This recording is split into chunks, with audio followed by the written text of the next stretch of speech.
చేస్తున్నాను. ఈరోజు మీ అందరికీ తెలుసు, ఈ మధ్య నేను వైఎస్ఆర్ కుటుంబంలో నేను కూడా చేరటం జరిగింది 20 రోజుల క్రితం.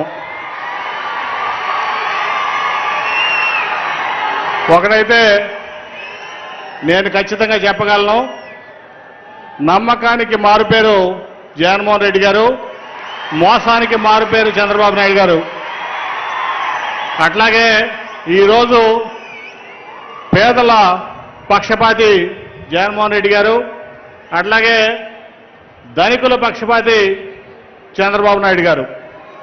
మీకు ఇంకోటి ఏంటంటే, ఈరోజు సమాజం కోసం పాటుపడేది జగన్మోహన్ రెడ్డి గారు అయితే, కేవలం పనికి మాలిన కొడుకు కోసం పాటుపడేది చంద్రబాబు నాయుడు గారని ఈ సందర్భంగా చెప్తున్నా. దాదాపు 10 ఏళ్ళు తెలుగుదేశం పార్టీ ఎంపీగా పనిచేశాను. ఈ 4.5 ఏళ్ల నుంచి కూడా నేను జగన్ గారి పాలన చూస్తున్నా. ఈరోజు ముఖ్యంగా ఈ భారతదేశంలో నేను చాలా రాష్ట్రాలు చూశాను, అన్ని రాష్ట్రాలు ఆల్మోస్ట్ ఎంపీగా నేను చూశాను. మేనిఫెస్టోలో ఉన్నటువంటి ప్రతి హామీని అమలు చేసినటువంటి వ్యక్తి ఈ భారతదేశంలో ఉన్నారంటే అది కేవలం జగన్మోహన్ రెడ్డి గారిని ఈ సందర్భంగా మీ అందరికీ తెలియజేస్తా ఉన్నా.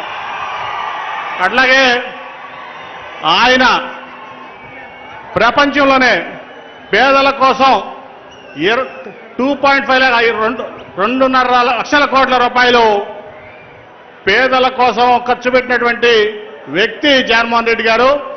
ఇంకెక్కడా కూడా ఈ భారతదేశంలోనే కాదు, ప్రపంచంలో కూడా ఎక్కడా అటువంటి కార్యక్రమం మనం చూడలేదు. ముఖ్యంగా మనం తీసుకుంటే ఈ రాష్ట్రంలో ఉన్నటువంటి ముఖ్య సమస్యలు విద్య, ఆరోగ్యం, అట్లాగే పేదల జీవన విధానం. దాంట్లో తన పిల్లలకు లేక పేదవారి పిల్లలు కూడా చదువుకోవాలి, అంబేద్కర్ అంత గొప్పగా కావాలని చెప్పి తప్పించేటువంటి ముఖ్యమంత్రి గారు జగన్మోహన్ రెడ్డి గారు. మీ ఆరోగ్యం పట్ల, అట్లాగే మీ జీవన విధానం పట్ల ఆయనకున్నటువంటి కమిట్మెంటు మనం ఈ భారతదేశంలోనే కూడా ఎక్కడ చూడమని తెలియజేస్తూ, మరి నాకు ఈ అవకాశం ఇచ్చినందుకు అందరికీ నా కృతజ్ఞతలు తెలియజేసుకుంటూ, మనందరం కూడా జగన్మోహన్ రెడ్డి గారిని కాపాడుకుంటేనే, మళ్ళీ ఎన్నికల్లో ఫ్యాన్ గుర్తుకు ఓటేసి జగన్మోహన్ రెడ్డి గారిని కాపాడుకుంటేనే ఈ రాష్ట్రం బాగుంటుంది, సుభిక్షంగా ఉంటుంది.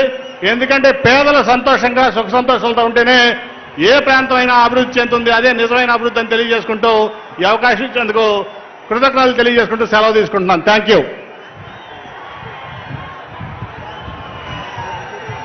Thank you, sir.